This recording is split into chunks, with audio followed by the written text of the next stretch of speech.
Welcome to On the Edge with April Mahoney Brains. Here, this is the spot. Welcome home, Brains. There's only one requirement to hang out on the edge, is that you open your big brain and close your small mind. Did you bring your thinking caps? It's time to put them on, because the conversation starts now. You are on the edge with me. Thank you. This is the place right here where the conversation is pointed, the guests are sharp, and the responses are never dull. Emma Turton, what you doing down there in Australia? What are you doing right now? Well, I'm chatting to you, April. I'm loving that plant back there. Is that real? Yeah, they're all real plants. Yeah, I have to remember to water them. Otherwise, I'm just holding them hostage. I need to actually remember. But yeah, I love having the plants around me. They really help the air and the prettier captor than you. I mean, I'm sure there's a lot of people you like to hold hostage, huh? Well, I'm so glad that you are here with me. I need love right now, and you're going to tell me about that. And you are a medical intuitive. That's right. You're going to tell me what that means. You're going to tell my brains. She's super smart. Okay. She's going to tell me what that means, what that diagram is in the back there, and a whole bunch of other good stuff. So tell my brains about you, Emma. Sure. So I'm Emma Turton. I'm a leading medical intuitive internationally around the world. I see clients all over the world. And I'm also the founder and director of Medical Intuition School. So medical intuition is the art and science of uncovering the deeper meanings and reasons and root causes behind why our physical issues show up for us. And so, when we work as I do as a medical intuition practitioner or a medical intuitive, I use my powerful intuitive eye to see inside my clients and identify those for them, to help them to learn how to heal from within and guide them on that process. Well, a lot of people wish they could do the work. They wish that they could identify and recognize signs and symptoms. When I went to China, I'll never stop talking about that trip. He looked in my eyes, he looked at my tongue, and he checked my pulse, my liver, my kidney, and my spleen right here. None of that invasive probing and prodding and drawing blood and analyzing and CT scans. They didn't do any of that. So you base a lot of your work too on ancient ancestral wisdoms, correct? Yeah, that's one way of putting it. We're all hardwired to be intuitive. So I don't see this as a superpower. It's a skill that I have honed, and we all have this skill. It's something that we all have access to. We're all intuitive beings. We're born that way, but we generally squash it down, myself included. As we grow up, we squash it down, and we hide it away from the world. And so, I've gone through a process of really digging back into that and uncovering that, and really learning how to access that on behalf of other people so that they can, that's right, they can identify what's going on within their body without necessarily having, lots of invasive tests. And often when we have those tests, they come up with nothing. We still don't have answers. And so they're often the clients that I see because they've had all the tests, they've been to all the doctors, they've been to all the specialists, still nobody has any idea what's going on for them. They know that it's not all of the serious things because perhaps those things have been eliminated, and they still need to know how to heal themselves, what steps to take to start to heal themselves, because no one outside of us can heal us. That's the thing. We think that, we put our hands and our life in the hands of a doctor. And I have a great respect for the medical profession, great respect for doctors. They are incredible at what they do, but they're not supposed to take the responsibility for our health. That's our job. It's what I always say? I'm a physician practicing medicine. It's trial and error. Trial and error. Absolutely. So that's right. Go a little bit deeper for me, because we love definitions here on the edge. What does it mean? I know what medical means, but intuitive, what do you mean by that word? Why did you So switch? intuitive, there's lots of words around intuitive. So some people use the word psychic, some people use the word intuitive, and you know, intuitive sits well with me. There's a lot of baggage and preconceived ideas around a lot of the other words, you know, like clairvoyant and those sorts of words. They feel a little bit more fluffy, and it's fine if you want to use those words. If other people use them, that's absolutely fine. But for me, intuitive sits well because we all know that we have a level of intuition, but we think of it as like a gut instinct, and we have much more than that. So we all have that gut instinct. We can know sometimes if something feels very wrong, we want to get out of there.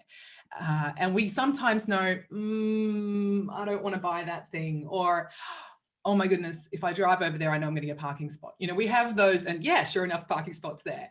We have those moments, or we have that thought about someone and they phone us, you know, or we have this song stuck in our head and suddenly it's on 3 radio stations at once, or we see the same numbers everywhere, or we're always seeing blue cars. You know, we have these things that remind us, and I call them winks from the universe, or nudges from the universe, that remind us that we are intuitive. And that's just the absolute tip of the iceberg.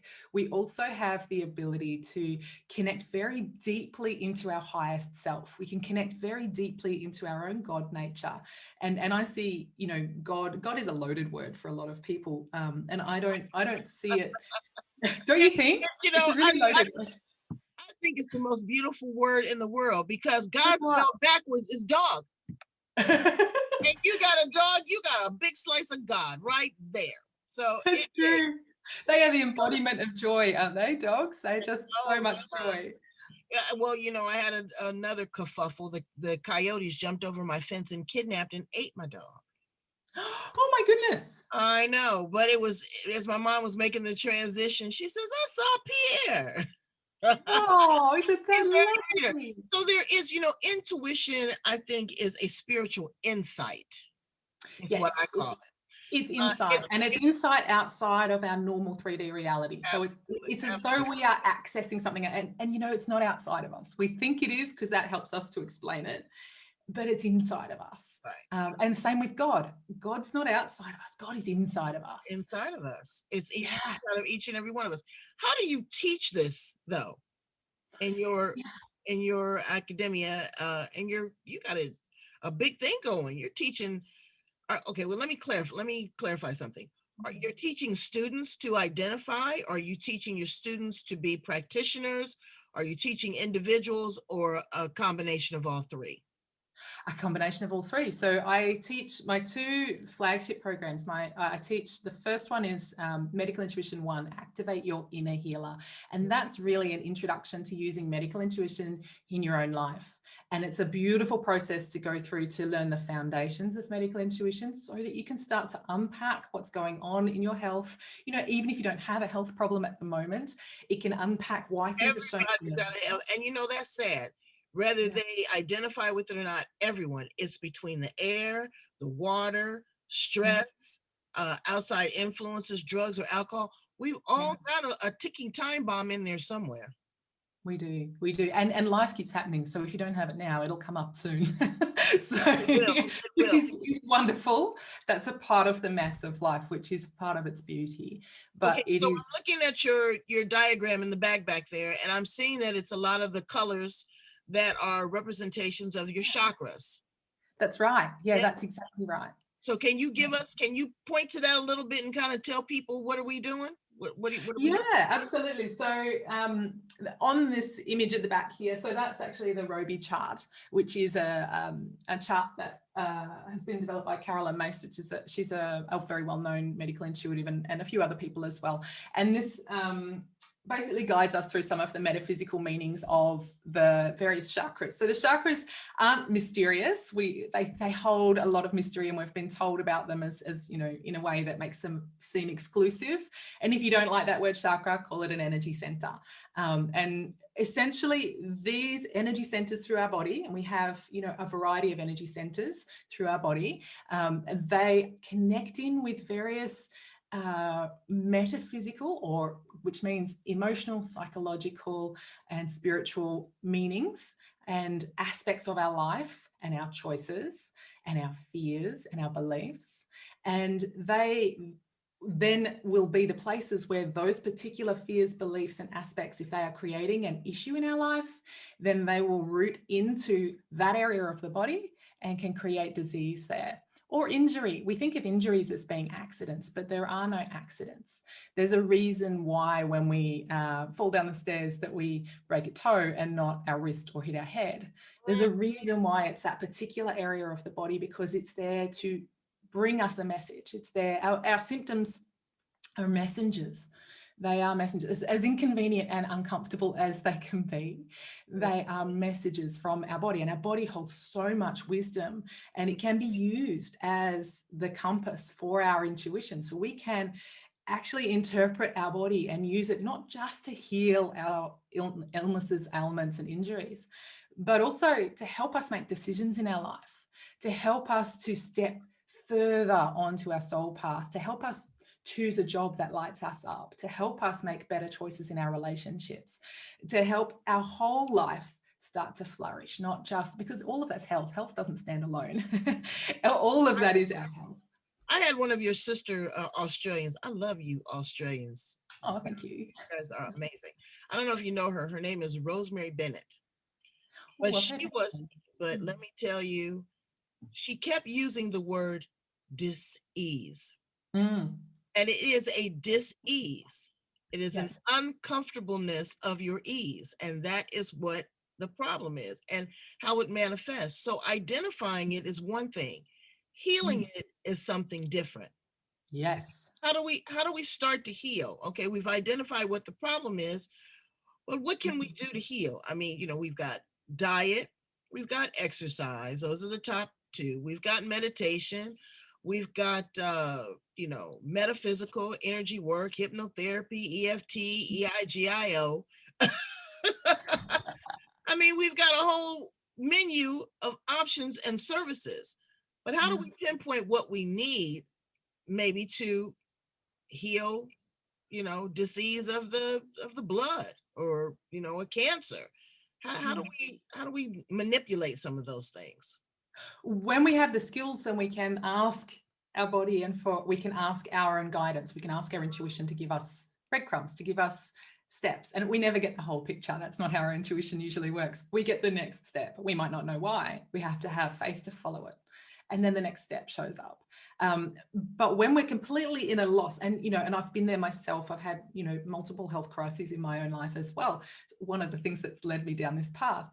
But when we're in that complete fog of illness, it can be very hard to find the way and to hear the guidance. And especially when our body is screaming at us with symptoms, we can find it very difficult to step out of that and really know what to do. And all of the books there are around medical intuition will give us a very simplistic view of the reasons why something's shown up. And they really relate more to the author than the individual that's reading it. Right. That makes sense. Yeah. That makes sense. Yeah. So everybody is their own bowl of soup. Exactly. Burn bowl of soup. Beautiful. I love that. Yeah, everyone's absolutely unique. And that's something I've learned more and more as I've done this work, because every human that I have the absolute honor of connecting intuitively with and reading, they are completely unique to every other human that I've had. So we think our bodies are all the same. They're not. They're not all the same. All we've accepted in terms of anatomy is an average. And in terms of physiology and pathology, an average, and what's seen in the past, what is expected, but none of that is necessarily true for the individual. So sometimes it can be difficult to see within that fog. Right. And so, there are steps that you can take there. And I agree that there are multiple approaches. So diet is a really big one. So the way we nourish ourselves. All right, girl, and I'm telling you, I am scheduling me a colonic. Yeah. Well, really, I mean, I was kind of, hesitant at first, but then I thought about it. That can be years of things that stuck to the lining of the walls of your intestines that can be causing dis-ease. That's right. Yeah, that's and they, the first thing they say is a healthy gut. Yeah, and it changes everything about our brain chemistry, which is the most fascinating thing. And of course, then that also changes everything about our hormones, which change everything throughout our body, because that's our Right, biochemical system. especially like a woman, we're like a pinball machine. Ping, ping, That's ping, right. ping, ping, ping, ping, ping, ping, ping, ping. We're all over the place. We are all over the place. I noticed that too, hormonal things, being a woman of a particular age, the the hot flashes, the mood swings, Yeah. vaginal dryness, the blood pressure. It's a lot of things. But when I changed 2 or 3 things, extracted the caffeine, reduced Mhm. the sugar, uh, it was amazing. Again, I came out of the fog. Those hot flashes reduced. I started keeping a food journal. Yes, food Seeing journals are so what powerful. it's really seeing and paying attention what I put into my body, because we are what we eat. Wouldn't you agree? Yes, I do, to an extent. Yes, we are what we eat, but also we eat what we are. So our beliefs Hmm. choose what we eat. And so that's the thing. So it goes both ways. So what we eat does create what we are physically, but what we believe creates our choices. What we think influences our choices. So our thoughts, our self-talk influences our choices. And then we take action on that. And then, so the food choices that we have. So if we are eating food we know that doesn't serve us, and we all do this, myself included, I'm by no means any kind of perfect example. Ice cream is my kryptonite. Full disclosure. I absolutely What's your struggle to favorite not. flavor? What's your favorite flavor? Oh, it's always vanilla. I know it's really sad, but okay, if I'm going to go fully out there, dairy doesn't sit well with me. I have to say this. Okay, So, all right. but vanilla ice cream with cream on top is my main, Oh which my is God. it's terrible. So, but chocolate's a very close second. So, But there's a lot in chocolate. There's a lot of things that can affect your hormones and but it's so soothing.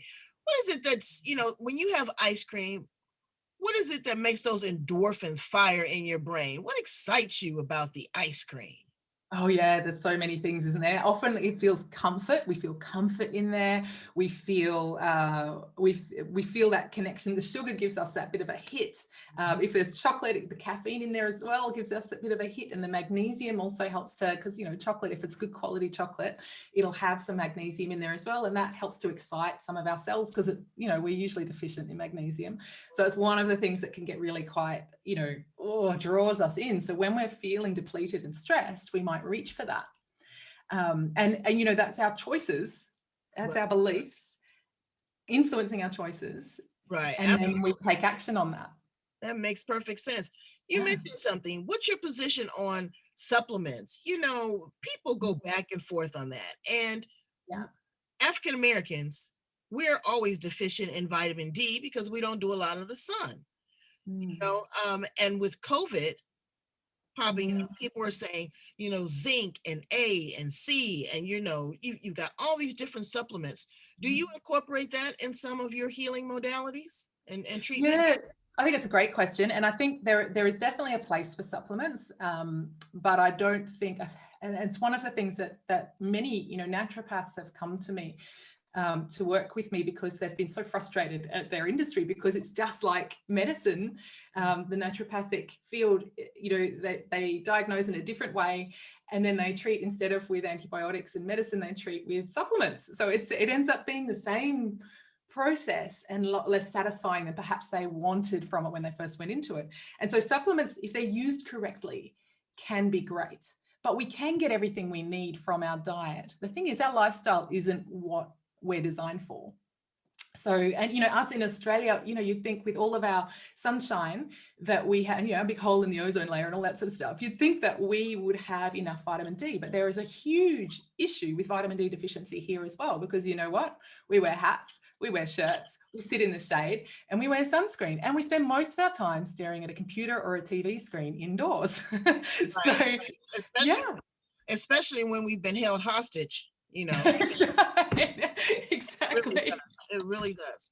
So some fun facts about you. I'd like to Fun fact. some fun facts about you. Okay, so I let's love gardening. I've got and I love edible gardening. I'm not very good at it, I have to admit. But I have apple trees, I have pumpkins growing across my garden at the moment. I have a really tiny garden. Most of my small block is house. So I have trees lining the outside of so instead of decorative things, it's plum trees, apple trees, olive trees, fig trees. I've got at the moment I've got pumpkins growing, literally dangling from like a nectarine tree. I've got a pumpkin it's gone wild.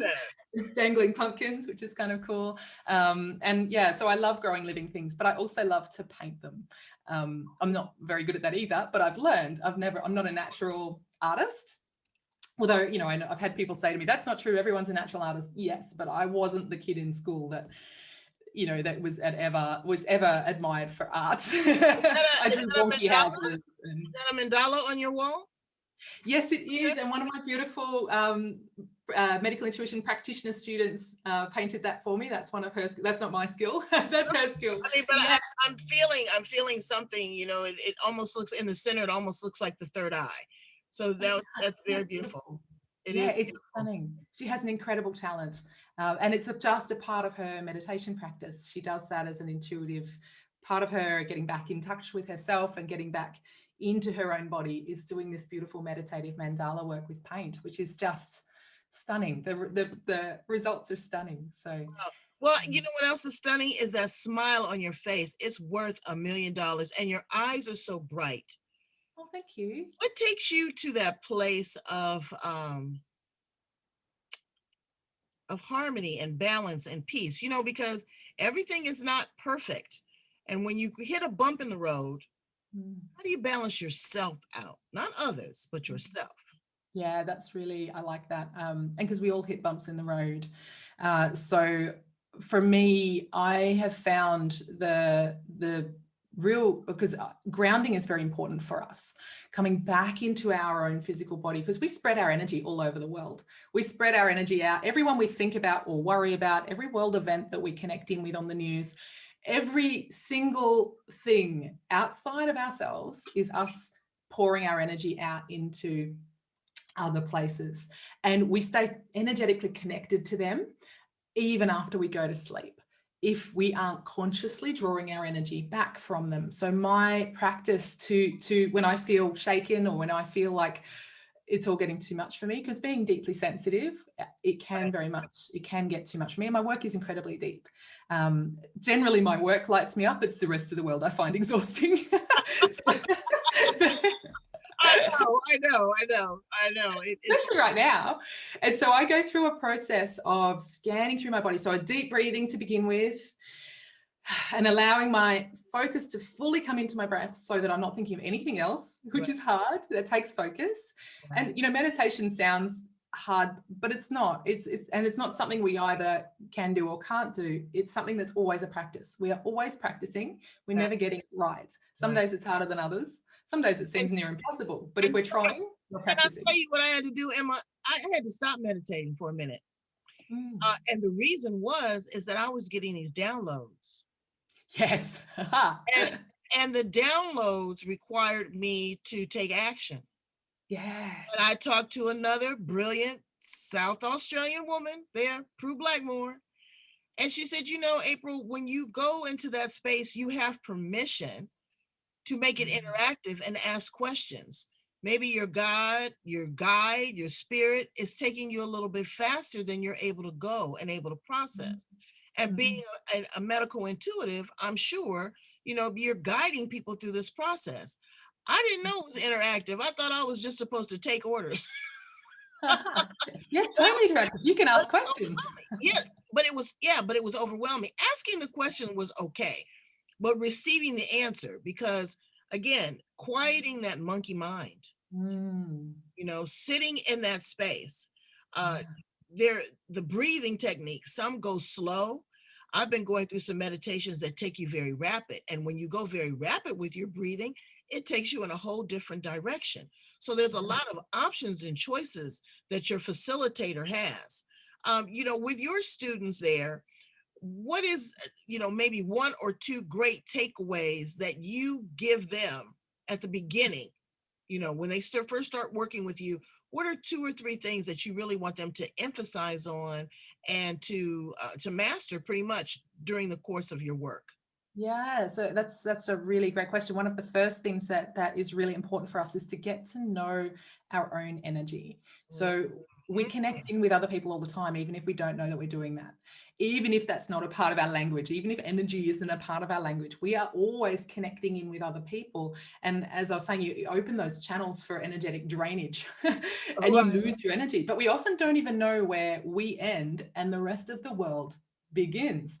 And so we can be taking on other people's things and they become, they can cause mental illness, they can cause physical illness, they can cause all kinds of emotional upset as well. And they can influence, our relationships, our ability to work, they can influence everything else in our life because we don't realize that what we are holding energetically isn't ours and that we actually have a choice to let it go. And so what I recommend very early on is to practice daily, even if it's just 5 minutes, even if that's all it is, even if it's just in the little bit before you go to sleep at night. That's the perfect time to draw your energy back from the rest of the world. And I see it like unplugging electrical cords, Oh so yeah, you going unplugging. to the beach, especially. I have to do that now. Going and grounding. People don't realize how simple that is. Take your shoes off, brains, Mhm. and wiggle your toes in the sand, and then go down to the salt water. And Yeah. even if you're not a swimmer, at least go knee high. It Yeah. is amazing. Yes. It is Completely amazing. changes you. It Yeah. the grounding again, and I can feel all the electromagnetic energy just kind of coming down. Yes. Yeah, and It's great. the earth is designed to hold what we can no longer hold.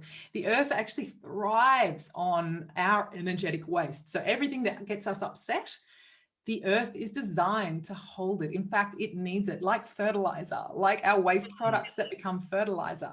And in the same way, the plants, plants need oxygen. I mean, plants create oxygen and they need carbon dioxide to survive. So they exhale oxygen, we inhale it, we exhale carbon dioxide, they inhale that. And we're in this beautiful symbiotic relationship where our waste products are required by the earth and our energetic waste is no different. So mm. if you feel overwhelmed, if you feel energetically unable to cope, then yes, go and put your feet in the sand at the beach if you can, if you live near the coast, or if you can put your feet onto the ground outside. If it's freezing where you are, don't put your feet onto the ground outside.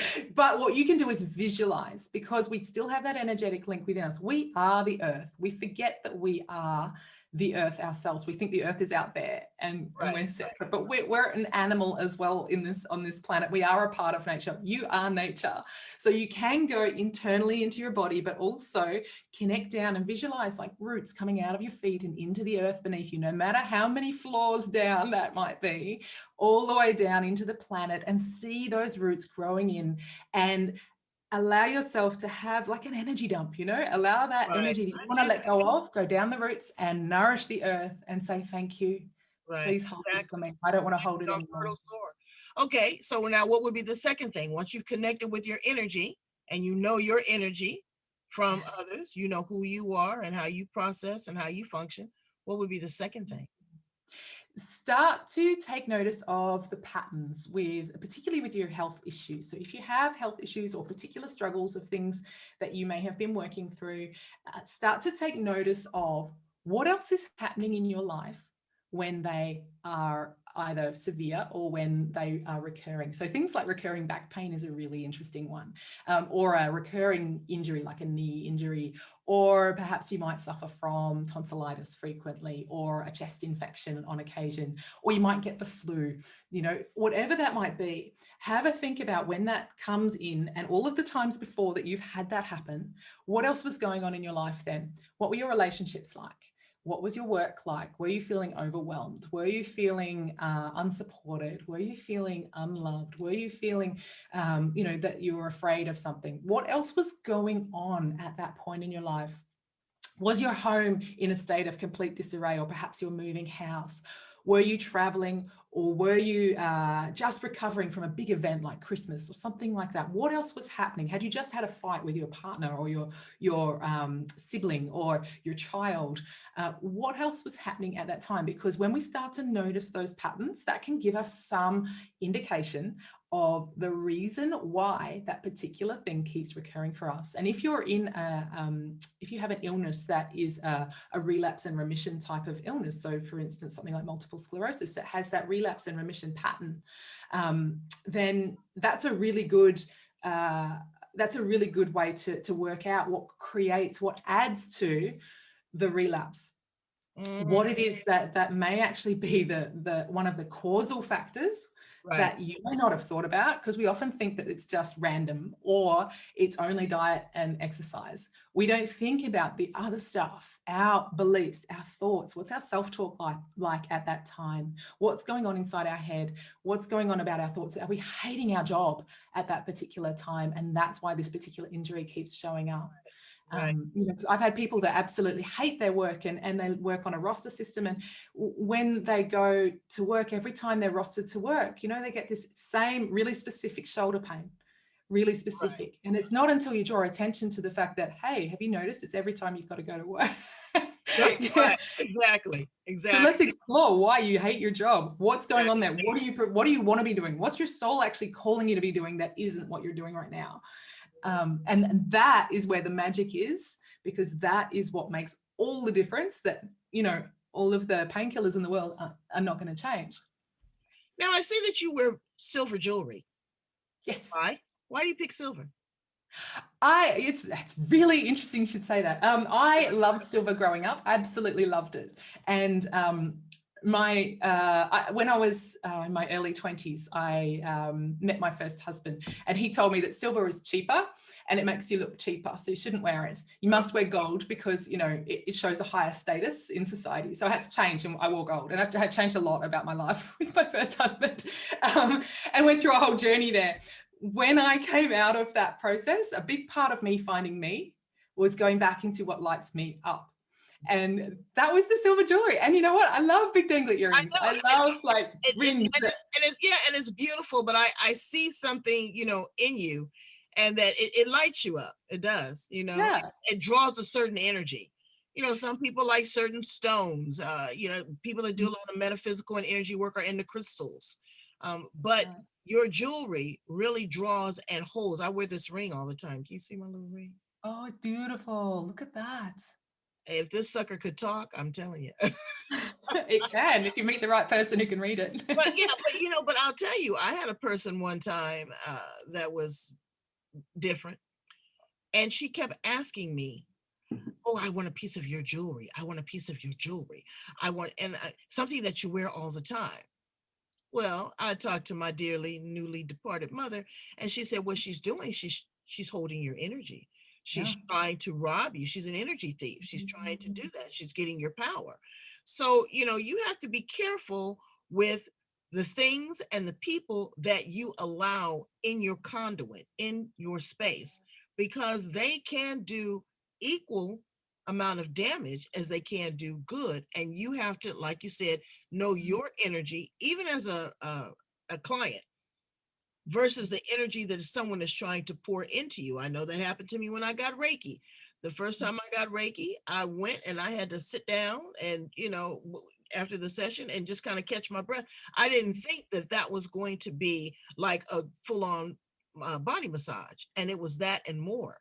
And the person came out and she says, be careful. You have a very, very strong energy. And there are people out there that will rob you of that. There's spirits when you open yourself up that can influence your body. So you have to be careful. You have to build a relationship with people that you allow that close into the inner workings of your body, your heart, your soul, your chakra. That's nothing to play with, brains. You think that it's just a doctor with a scalpel. But honey, let me tell you, somebody can have you tricked up. Yeah, it's absolutely true. And it's not to create fear in the listener either, No. because that actually aligns us with that sort of thing happening. The more we're afraid of it happening, or the more we think we need protection, the more we draw in things we need protection from. That's how our world works. That's the law of vibration. We draw that into us. So we don't want to sit in fear of it happening. But a big part of, I used to be incredibly open, and I used to have really overwhelming experiences in social events or in public places. And I found it very difficult. And again, like yourself, was often manipulated or attached to by others who knew how to do that. But what I've learned through my work is that we always have a choice. And I didn't know that before. But if we aren't aware that we're really open, or that we have energy that others may see as desirable, then we don't know that that might even be a thing. But we always have a choice. We can put a block up, we can call our energy back, and we can say, no, you're not getting my energy today. And that is simply us going, back into our body, back into ourselves. I know who I am. That isn't a part of me. It's a And that can boundary. stay over there. It's a boundary. It's a boundary. And, That's and exactly boundaries are and can be safe, wonderful things, it can be. use. Emma, let me ask you a question about this big $25 word that's buzzing around, empath. Oh, yes. Everyone's using that now, aren't they? I say this with love, because there are a lot of people that are empaths, but they're throwing it around like fat-free and gluten-free, and nar- they are that and narcissistic, either you're one or Yes. the other. Okay, so you're dealing with a person that you identify is, truly an empath. That's a lot of energy, because they're taking on so many emotions and feelings. I mean, they can, go somewhere and feel someone's energy from across the street. Yes.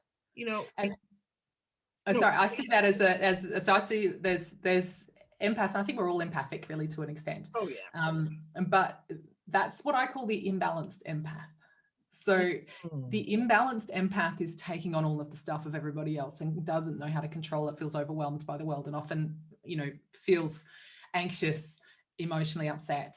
And so that's an imbalance in their energy. They have no boundaries at all. And it's like, woohoo, whoever wants my energy, you can take my energy. Just go for it. Just take it. I've got so much. I love the world. Here, all have my energy. And they get drained by that. But they don't necessarily consciously do that. That's just what they're doing because they're in an imbalanced energetic state. So the balanced, the empath that's balanced has really good boundaries and doesn't have any of those issues of being overwhelmed by all of that stuff. It's not a natural state for an empath. It's an imbalanced, unhealthy state for an empath to be in. And that's how I see it, because I can see the energy leaks in a person. I can see that process. And so I do think the word empath is being overused, and narcissist as well, because, narcissistic personality disorder is a really well-defined thing, and it's a very distinct group, but there are narcissistic tendencies in a lot of people, and the thing is that those narcissists, I put the narcissistic personality disorder people over here because that's a separate issue. They're diagnosed over here, separate issue. Those who we see as narcissists in society, they are very attracted and attractive to the imbalanced empath. So they have this energetic like magnetism to draw themselves to each other because they fit the missing parts of their imbalanced energy patterns within their body. They fit really well together, and it can feel like the most incredible love affair, even if it's not a man or a woman, even if it's not a romantic connection, even if it's just a friendship, even however it might be, it can feel like an incredible connection. But it very quickly usually becomes very unhealthy because it's giving energy and taking energy in an imbalanced way. And so that's a codependency that's formed in that relationship, whether it's friendship or intimate relationship. And so I see that as a distinction there. Okay, I'm going to ask you one more tough one. The person that is experiencing challenges with mental health. Yes. That's very deep rooted. Okay, we've looked at from the neck down. Yeah. But now from the neck up. It's hard to identify. It's hard to rationalize. You do have narcissistic and empathic impulses in combination with a lot of other things. Do you work with people that have those challenges as well? And can your type of work really help them get a better understanding and some tools to, to get through life with that? Because mental illness is not like seeing a cut on your face. It goes much deeper than that. It does. It absolutely does. And yes, I call those issues of the crown. And so, issues of the crown are also very much related to our base and root chakra. So the lower part of us that connects into our safety and our community, it connects into our family. But those issues of the crown area are very important. And there's a huge issue with them across the world. They're not dealt with all that well by modern medicine. We really don't understand. And I have a theory that the human brain can't understand itself fully. We don't have the capacity to fully understand like ourselves. Going on, I tell you, it's like a pinball machine. Ding, ding, ding, ding, ding. Yeah, that's right. And so, but one of the things that certainly with depression and anxiety, what I have noticed is that often it's a dark night of the soul issue rather than chemical imbalance in the brain. So it's often more around going through an awakening crisis. So realizing that perhaps the life we've created is not the life that we necessarily wanted, or that the meaning in the world doesn't hold meaning for us as it did before. And we have this disconnect with the world outside. And so, when we start to see it as that, we start to look for connection.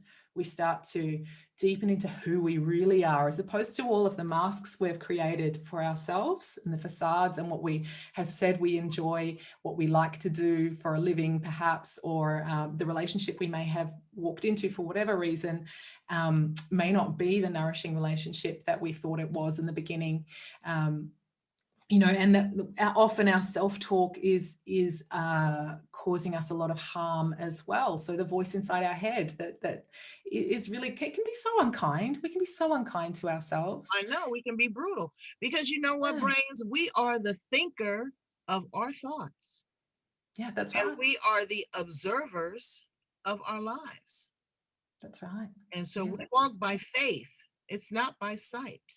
So you need great influencers, impactors, intuitives to help us see what we can't see. Sometimes we have this veil, this mystique, this misnomer, and that's really not what it is. It's your imagination, And so a great person like Emma would be amazing to work with. You can contact her from anywhere in the world. She's a point and a click away. Do you hold classes and workshops via Zoom and remotely? Yes, I only do them via Zoom and remotely. I don't work in person. I haven't done for years. Because yeah. So before the world discovered Zoom last year, I was already on Zoom. The world slowed down my normal work platform. So thanks, world. But it was, so I only work online because my clients are scattered all around the world and my students are scattered all around the world. So, and yes, I do. I run short courses from time to time. I've got a intensive class coming up that's all about, it's called Energetics, and it's all about ethical practice in energy medicine and intuitive reading. So for those who are working in the field, how to honor those boundaries with clients. So if that appeals to you, that's coming up. But there's also lots of short courses and things that are available to purchase on my website as well as meditations, and as well as my immersions and my big medical intuition practitioner training course, which are all run in person, online, in person. And how do they get in contact with you? What's your address? Where do they find you?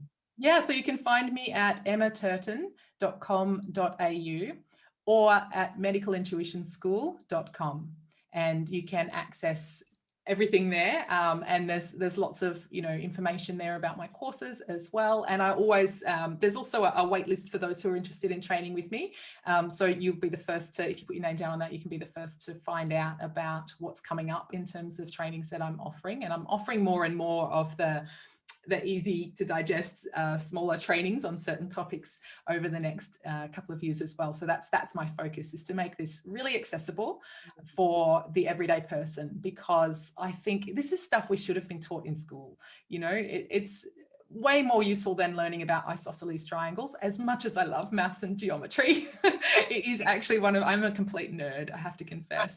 I was a university lecturer and I taught in biomechanics. Another sexy term, you know. It's, you know, it used to be the hipster or the slickster or the, you know, the rock star or the football player. Now it is all about the nerd. It's all about the nerd. That's right. It used to be an insult that was slung at me in school, but not anymore. It's all good. I'm embracing it now. I even have the glasses to prove it, although I'm not wearing them right now. But yeah. So, get your pocket protector and then you will be on point, as we say. Absolutely. Everyone should have a pocket protector. Piece of maybe recommendation. Do you have a good book that if people want to, you know, I see you've got a full-on library back there. I do have a full-on library. If they want to find out more about me, then these two here are a great way to do that. And you can get these very, okay, and now hold them steady, up a little bit. All right. So the first one is Trailblazers. And then the other one is Awakening. Meet Woman Birthing a New Earth. Wow, I want to meet her. All right. Well, I'm one of them. So these are multi-author books. I've written a chapter in each of these books. And I have another one that's coming out in a couple of months as well, called the Younger Self Letters. And so these are a great way if you want to find out more about me. Of course, I'm on Facebook. You can find me there as well. I have loads of videos. I even have one about the narcissist and empath connection, if that's something that you want to learn more about. I've got lots of different videos about particular conditions. So you can go through my video library there. I'm also on YouTube. But in these books, you can, you know, they're very, very cheaply available on Amazon. You can get them both on Amazon. And there's a chapter in each of those, very different chapter, about various points in my life. And also, in particular, in this one, in Awakening, I give you quite a few steps to take if you want to learn how to heal from within. So if that's something that is, you know, you want to find out more about that, I do go into that in more detail and give you some action steps in this chapter as well. And there's some fantastic other chapters by the most incredible humans around the planet in both of these books as well, which is, I'm so honored to be a part of it, because it's just, you see the caliber of the different authors in the book and I just think, oh my goodness, I'm in there with them. Right. Wow, I'm so humbled. You are a shining star yourself, and I'm so glad that you have visited with me and my brains here on the edge. This is a tender time, and you came right on time. As they say, when the student is ready, the teacher will appear, and there you are. Thank you so much, Emma, for being here on the edge. Please come back and visit with us again. I could talk to you for hours. Likewise, I loved it. Thank you so much for having me. All right, brains, check into your inner child, work with your chakras, get some intuitive instructions, read a good book, and be thankful for every breath you take here on earth.